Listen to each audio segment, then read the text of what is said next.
Hay una historia antigua, registrada como un hecho histórico, que ha perdurado durante siglos sin perder su capacidad de causar incomodidad, no por su profundidad, sino por su extraña contradicción. Una narrativa que incluye profecías, órdenes divinas que se anulan entre sí, un mensajero invisible con intenciones mortales y un animal que, irónicamente, demuestra más lucidez que los humanos involucrados. A lo largo de este video te darás cuenta de que el episodio más ridiculizado no es ni de lejos el más problemático, simplemente distrae de lo que realmente está mal. La historia que vamos a analizar suele resumirse en un chiste fácil, un burro parlante. Este detalle se convierte en munición para una burla rápida y cómoda, mientras que el resto de la historia pasa desapercibido. Pero al alejar la mirada y entrar en contexto, lo que emerge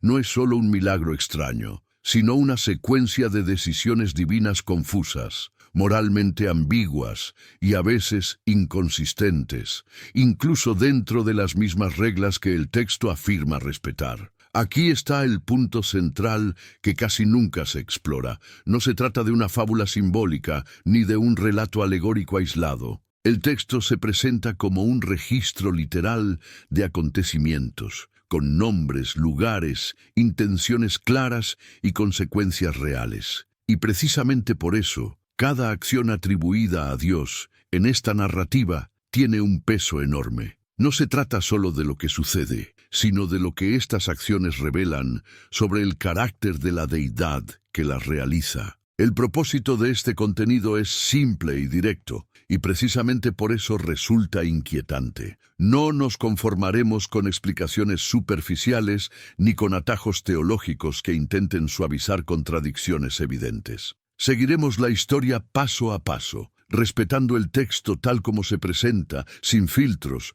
sin excusas y sin metáforas inventadas a posteriori para rescatar una coherencia que el propio relato no sustenta. Y a medida que avanzamos, comienza a formarse una pregunta incluso antes de que se pronuncie en voz alta. Si esta historia se encontrara en cualquier otro libro antiguo, atribuida a cualquier otra cultura o deidad, ¿recibiría el mismo nivel de tolerancia y defensa? ¿O la verdadera incomodidad surge precisamente porque aquí la narrativa reclama autoridad absoluta? La escena se desarrolla en medio de una gran tensión política y militar. Un pueblo recién victorioso avanza por el territorio, dejando tras de sí destrucción, mientras los gobernantes locales observan con creciente temor. Entre ellos se encuentra el rey de Moab, quien sabe que sus fuerzas son insuficientes para enfrentar esta amenaza directamente. Desesperado, recurre a una solución espiritual, contratar a un hombre conocido por sus infalibles bendiciones y maldiciones. Este hombre es Balaam. Contrariamente a lo que muchos imaginan, no se presenta como un hechicero pagano, alejado del Dios de Israel. Al contrario, afirma claramente que sirve al mismo Dios, le reza y actúa solo bajo sus órdenes. Esto cambia por completo el sentido de la historia. No se trata de fuerzas opuestas, sino de alguien que, según el propio texto, actúa bajo la autorización divina. Cuando llega la petición,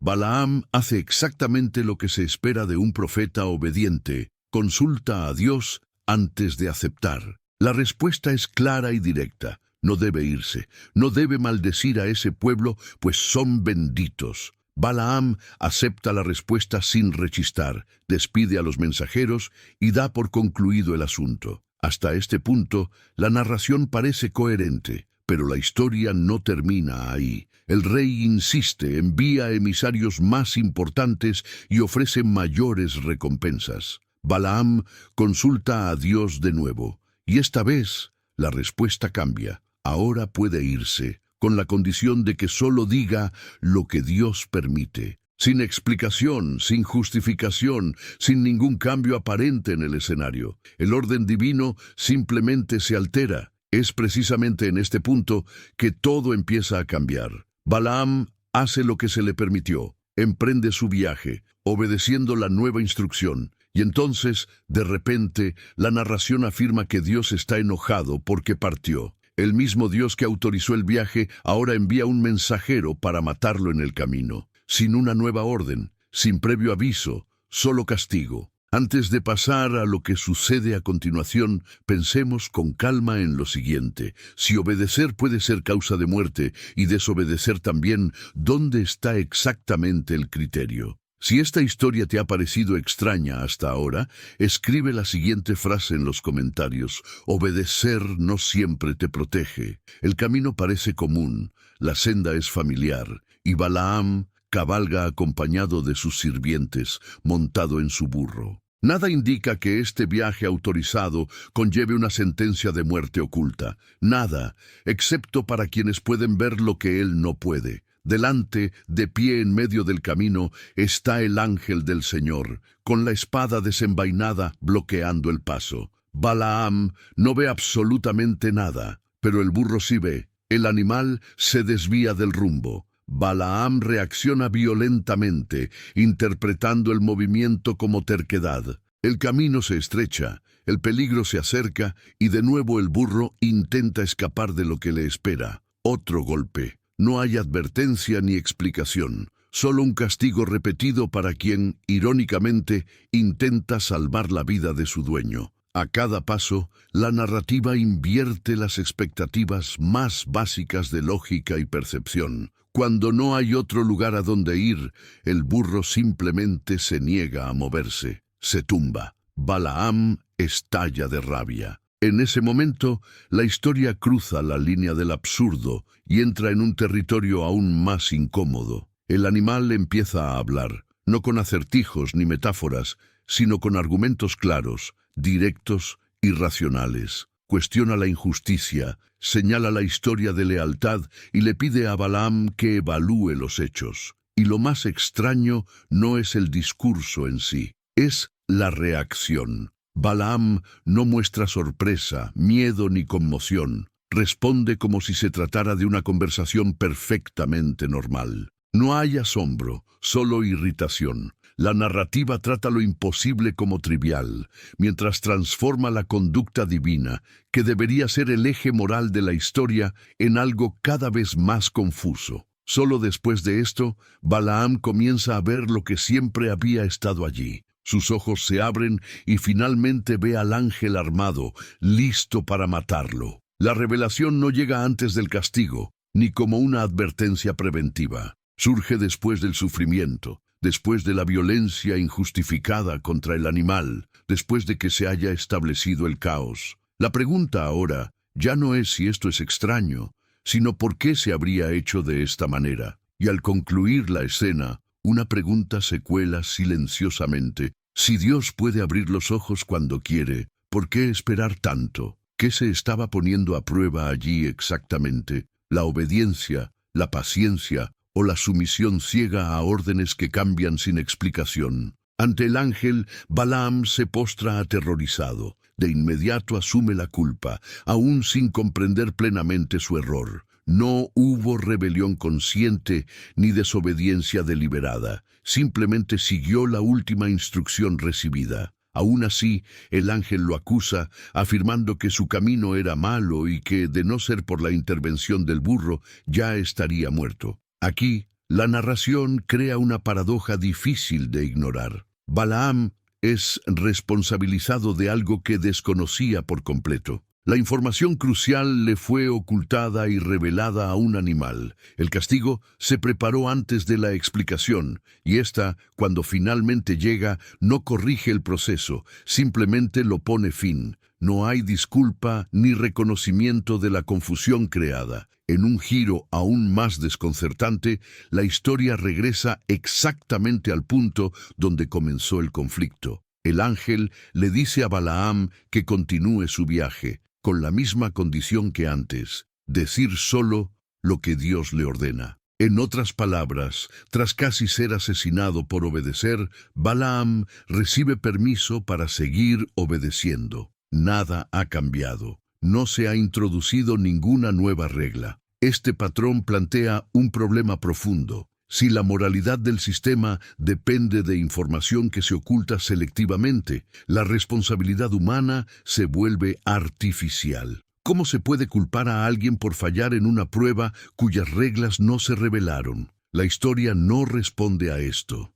Simplemente sigue adelante como si fuera irrelevante. El burro, en este punto, ya ha cumplido su función narrativa y desaparece de la historia. No hay recompensa, reconocimiento ni propósito claro más allá de servir como mecanismo temporal para evitar la muerte de Balaam. Habla, argumenta, salva una vida y desaparece. Lo extraño no reside en el milagro, sino en el desperdicio narrativo y moral que representa. Y mientras Balaam reanuda su viaje, la tensión persiste en el aire. Si hasta este momento todo ha sido inestable, impredecible y contradictorio, ¿qué garantiza que lo que viene después será diferente? La respuesta, como la propia historia deja claro, no es precisamente reconfortante. Cuando Balaam finalmente llega, el ambiente es de alivio y expectación. El rey de Moab no oculta su frustración por la demora, pero rápidamente centra toda su atención en el objetivo principal: maldecir al pueblo que se acerca como una fuerza imparable. No hay interés en conversaciones profundas ni reflexiones espirituales. Lo que importa es el resultado. Balaam, a su vez, da una advertencia que suena casi automática. Solo dirá lo que se le ponga en la boca. Se erigen altares, se preparan sacrificios y comienza el ritual. La escena se prepara cuidadosamente para crear la atmósfera perfecta para una poderosa maldición. Desde arriba, Israel es visible, vulnerable a los ojos de quienes creen que las palabras pueden decidir el destino de las naciones. El rey espera condenación. Lo que recibe es lo contrario. De la boca de Balaam salen bendiciones claras, directas y públicas. La reacción es inmediata. La irritación del rey es manifiesta. Para él, el problema no es teológico, sino estratégico. Si no funcionó allí, quizá el ángulo sea erróneo. Quizá el punto de vista no sea el adecuado. La solución, entonces, es simple: intentarlo de nuevo, en otro lugar. La lógica es casi mecánica, como si lo divino pudiera ser manipulado geográficamente. El ritual se repite con ligeras variaciones: nuevos altares, nuevos sacrificios, nuevas expectativas. Y, de nuevo, el resultado es el mismo. Donde se esperaba condenación, surgen palabras de protección, prosperidad y victoria. La insistencia empieza a parecer menos fe y más desesperación, menos reverencia y más un intento de doblegar la voluntad divina por la fuerza. En este punto, la narración deja claro que el problema no es Balaam ni el método. El impas reside en algo más profundo, algo que el propio texto parece reticente a mencionar. Si Dios ya ha decidido, ¿por qué permitir la farsa? ¿Por qué mantener la ilusión de elección cuando el resultado está predeterminado desde el principio? Al tercer intento algo cambia. Balaam se da cuenta de que ya no hay necesidad de señales, presagios, ni ningún tipo de práctica mística. Finalmente comprende el patrón. El texto insiste en esto. Ya no busca augurios, ni intenta interpretar lo invisible. Simplemente se pone de pie y habla. Curiosamente, es en este momento que la bendición se hace aún más fuerte. Este detalle tiene un peso silencioso. En intentos anteriores, Balaam recurrió a prácticas que Dios mismo condena en otras partes del texto sagrado. Sin embargo, no hubo castigo por ello, ninguna advertencia, ningún ángel con una espada. Ahora, cuando abandona estos rituales, no hay una corrección explícita, solo la continuación del plan. Las palabras finales no solo bendicen a Israel, sino que proyectan un futuro de dominación, victoria y destrucción de todos sus enemigos. Moab, el mismo pueblo que buscó protección, ahora está incluido en la lista de los que caerán, no por acción directa, sino como consecuencia inevitable de un favoritismo descarado. El rey, derrotado no por ejércitos, sino por palabras que se negaron a obedecerlo, da por terminada la reunión. No hay acuerdo, ni negociación, ni posible solución humana. Balaam se marcha exactamente como llegó, sin recompensas, sin castigo inmediato, solo una pieza más de un plan que nunca le perteneció. Y en ese silencio final, surge una pregunta difícil de ignorar. Si todo esto ya estaba decidido desde el principio, ¿por qué implicar tantas capas de confusión, riesgo y contradicción? Lo que esta historia realmente revela no es el poder de Dios, sino cómo se ejerce ese poder y contra quién. A primera vista parece que todo termina ahí. Balaam se va, el rey se queda con su frustración, e Israel avanza fortalecido por palabras inamovibles. Pero este final es engañoso. La narración simplemente hace una pausa, dando la impresión de que Balaam fue un instrumento obediente que cumplió su función y abandonó la escena sin consecuencias. Sin embargo, el texto vuelve a él más adelante, y lo que descubrimos cambia por completo la interpretación del episodio anterior. Más adelante en la historia, se revela que Balaam aconsejó a Moab adoptar una estrategia diferente, no una maldición directa, sino algo más sutil y efectivo: seducción, asimilación cultural e idolatría. La idea era simple y devastadora. Si no era posible derrotar a Israel por la fuerza o con palabras proféticas, la caída vendría desde dentro,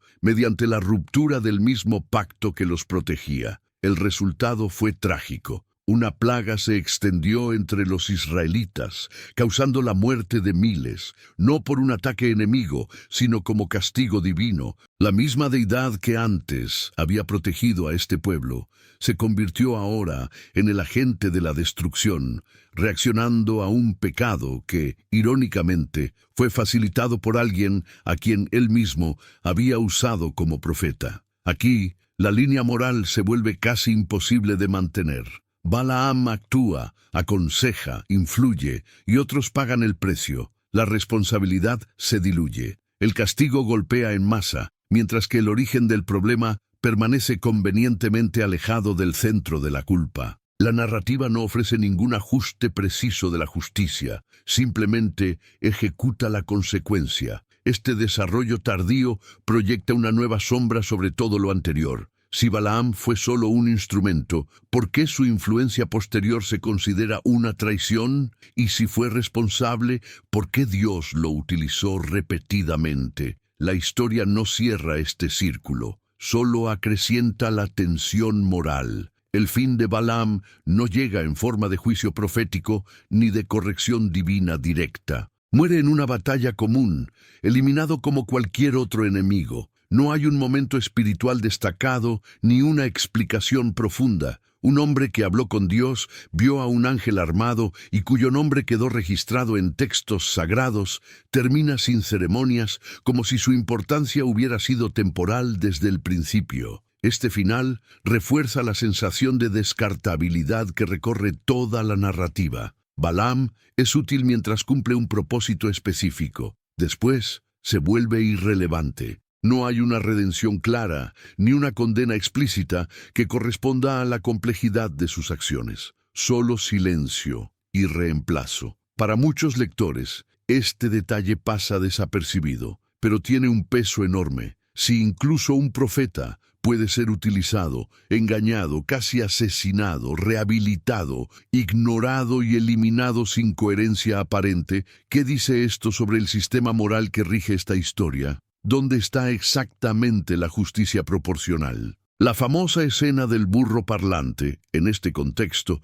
pierde por completo su protagonismo. Deja de ser el elemento más extraño de la narrativa y se convierte en una simple distracción conveniente. La verdadera incomodidad reside en el patrón de comportamiento divino que se repite. Órdenes ambiguas, castigos desproporcionados y responsabilidades fuera de lugar. Y aquí es donde surge una preocupación difícil de disipar. Si esta historia exige ser aceptada como literal, histórica y moralmente ejemplar, entonces no puede aislarse de sus implicaciones. El problema no es creer en lo imposible. El problema es aceptar un imposible que exige la incoherencia como virtud. La incomodidad que provoca esta historia no se debe a la presencia del milagro, sino a su tratamiento selectivo. En cualquier otro contexto cultural, un animal parlante se clasificaría inmediatamente como fábula,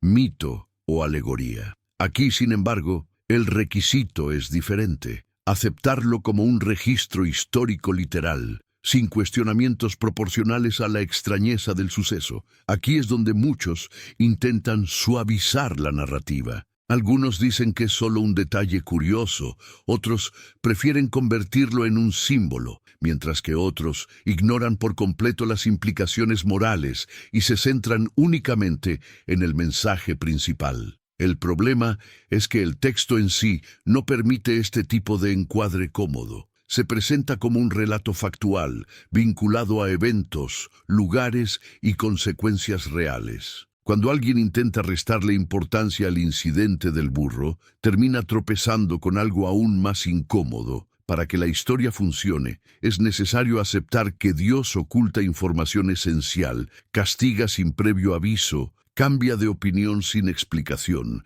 y responsabiliza a las personas por las decisiones tomadas bajo su guía directa. El milagro no resuelve estas tensiones, solo las acentúa. Y entonces surge la inconsistencia más profunda. Prácticas como la adivinación y los presagios se condenan con absoluta severidad en otros pasajes, pero aquí se toleran, se ignoran o incluso se instrumentalizan. No existe una regla universal, solo conveniencia narrativa. El bien y el mal no siguen un principio estable, sino que se configuran según el objetivo del momento. En este punto, la fe deja de ser confianza y se convierte en una completa suspensión de criterios. Al lector no solo se le pide que crea en lo extraordinario, sino que acepte las contradicciones como si fueran armonía. Y cuanto más se intenta defender esta coherencia inexistente, más evidente se hace el esfuerzo que requiere mantenerla.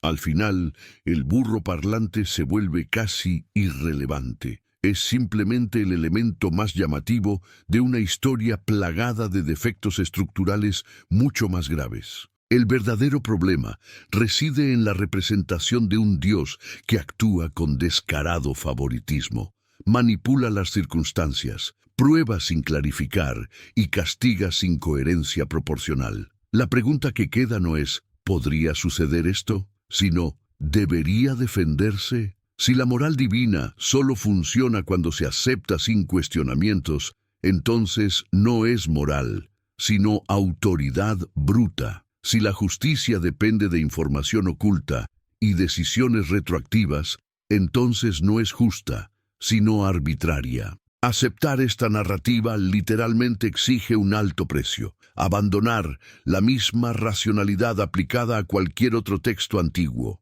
requiere defender lo que, en cualquier otro escenario, se consideraría incoherente, injusto o incluso abusivo. Y este precio rara vez se reconoce honestamente. Quizás por eso esta historia ha sobrevivido tanto tiempo. No porque sea clara, justa o ejemplar, sino porque el absurdo visible distrae del absurdo estructural. Mientras debatimos si un animal puede hablar, evitamos analizar por qué la deidad actúa de esta manera. Si este contenido te hizo reflexionar, cuestionar o ver esta narrativa desde una perspectiva diferente, dale a me gusta para apoyar esta reflexión. Suscríbete para seguir análisis como este y activa la campana de notificaciones para no perderte contenido futuro. Esto ayuda enormemente a mantener este espacio activo. Al desvelar todas las capas, lo que queda no es una lección edificante, sino un retrato incómodo de cómo se presenta la autoridad divina en este relato. No se trata de un Dios distante y misterioso, sino de una figura activa e intervencionista profundamente involucrada en las decisiones humanas, incluso si éstas se ven constantemente saboteadas por la falta de claridad. Una lectura honesta de este episodio no deja lugar a atajos emocionales. No se puede afirmar que todo tiene sentido en el panorama general cuando el texto en sí no ofrece pistas al respecto. Lo que existe es una sucesión de órdenes contradictorias, pruebas mal explicadas y castigos que parecen más reactivos que justos. Esto no es un misterio divino, sino un fallo narrativo o moral. A lo largo de la historia, Balaam nunca actúa con desobediencia directa. Consulta, obedece, se repliega, avanza y ajusta su comportamiento según las instrucciones que recibe. Aún así, se encuentra constantemente en riesgo. El mensaje implícito no se trata de lealtad, sino de sumisión absoluta, incluso cuando se elimina la lógica del proceso. Este patrón no se limita a Balaam. Se repite en varias otras historias similares donde el error humano se amplifica mientras que la ambigüedad divina se considera una virtud. El problema no es cuestionar a Dios, sino atreverse a esperar coherencia de Él. Y esto dice mucho sobre el tipo de relación que este texto propone entre la divinidad y la humanidad. Quizás el aspecto más revelador sea el silencio final. No hay reflexión interna en el texto, ni autocrítica, ni intento de resolver las tensiones creadas. La historia simplemente avanza, como si nada estuviera fuera de lugar. Y eso es precisamente lo que la hace tan perturbadora cuando se analiza con detenimiento. Al final, esta narrativa no se derrumba ante ataques externos ni críticas modernas. Se derrumba bajo el peso de sus propias afirmaciones. Cada intento de defenderla exige más excepciones, más relativizaciones y más concesiones que el anterior. El esfuerzo por mantener la coherencia se vuelve mayor de lo que el texto parece dispuesto a ofrecer. Esto no significa que la historia carezca de valor cultural o histórico. Al contrario, es sumamente reveladora, no sobre la naturaleza de lo divino, sino sobre cómo los autores antiguos entendían el poder, la autoridad y la obediencia. El problema surge cuando esta comprensión se eleva a un estándar moral absoluto e inmutable. Leída con calma y sin sesgos teológicos, la historia de Balaam inspira cautela, no confianza. No invita a una fe reflexiva, sino a una aceptación acrítica. Y esta es una invitación que exige un precio demasiado alto para quienes valoran la coherencia, la justicia y la responsabilidad moral. El burro parlante al final no es un escándalo aislado, es simplemente la señal más visible de una estructura que no se sostiene al examinarla con honestidad. Lo absurdo no reside en el milagro, sino en el sistema que lo necesita para ocultar sus propias fallas. Y quizás esta sea la reflexión más importante de todas. Cuando una historia exige que bloquees tu pensamiento para seguir creyendo, el problema no es quien cuestiona, es la historia.